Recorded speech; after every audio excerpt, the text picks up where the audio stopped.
तो हम चलते हैं गणित की शुरुआत में और देखते हैं कि हमें अंकों की ज़रूरत ही क्यों पड़ी। तो हम सभी जानते हैं कि जब मानव सभ्यता विकसित हो रही थी तो हमने चीज़ों को इकट्ठा करना शुरू किया और इकट्ठा करने पर हमें उसका हिसाब रखना था, तो हमने उन चीज़ों को गिनना शुरू किया। और गिनने के लिए हम जानते हैं कि या तो वस्तु एक हो सकती है, दो, तीन या इसी तरह से अनेक।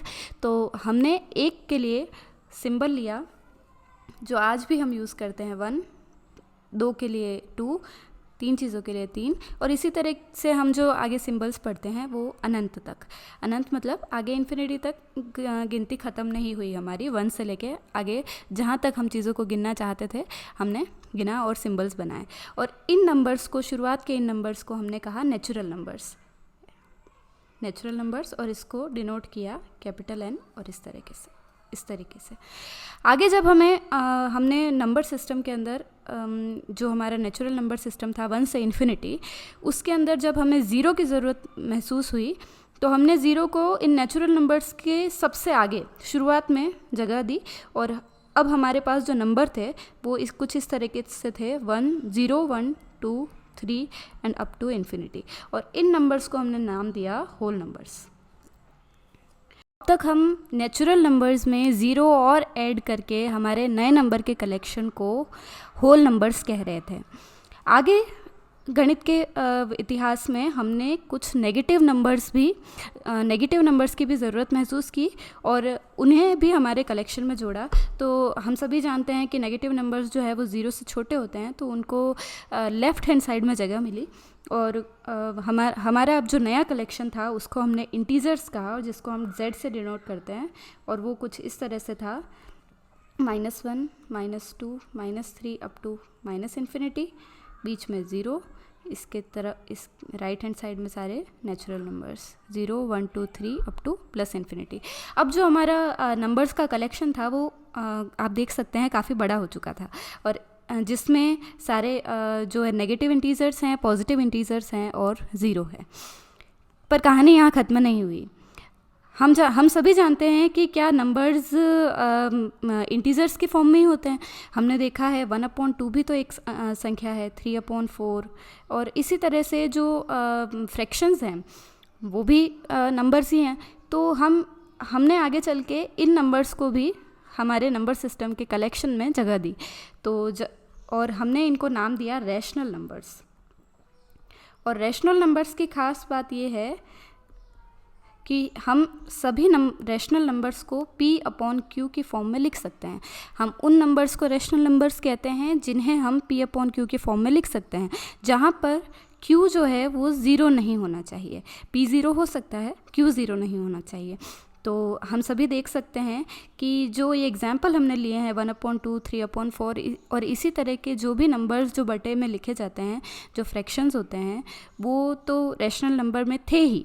और इसके साथ ही हम सभी जानते हैं कि 1 को भी हम P/Q की फॉर्म में लिख सकते हैं 1/1, 2 को भी हम लिख सकते हैं 2/1।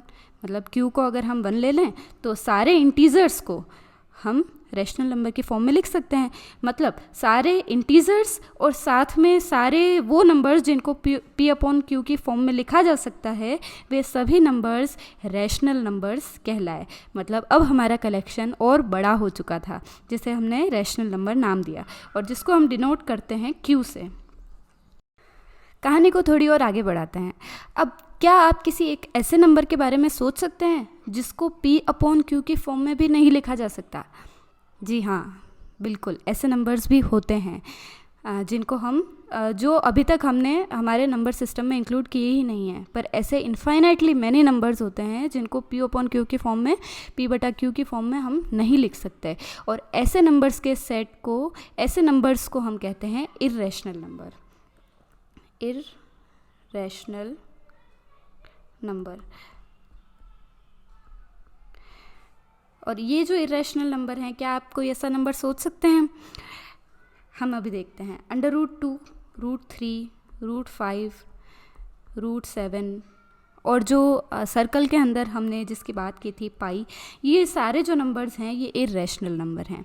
और जब हम रैशनल नंबर्स, सारे रैशनल नंबर्स और सारे इर्रेशनल नंबर्स को कलेक्ट कर लेते हैं और ऐसा कहें कि एक ऐसा ग्रुप बनाते हैं जिसमें शुरुआत से अगर हम नेचुरल नंबर्स लें, फिर हम नेचुरल नंबर्स में ज़ीरो और ऐड कर लें, तो हमारे पास बनेगा ग्रुप, जो कलेक्शन बनेगा, जो एक आप यूँ सोचिए एक हमने बैग लिया है जिसके अंदर पहले हमने सारे नेचुरल नंबर्स डाल दिए, फिर हमने उसमें ज़ीरो भी डाल दिया, तो अब हमारा जो कलेक्शन है उसको हम कहेंगे होल नंबर्स का कलेक्शन।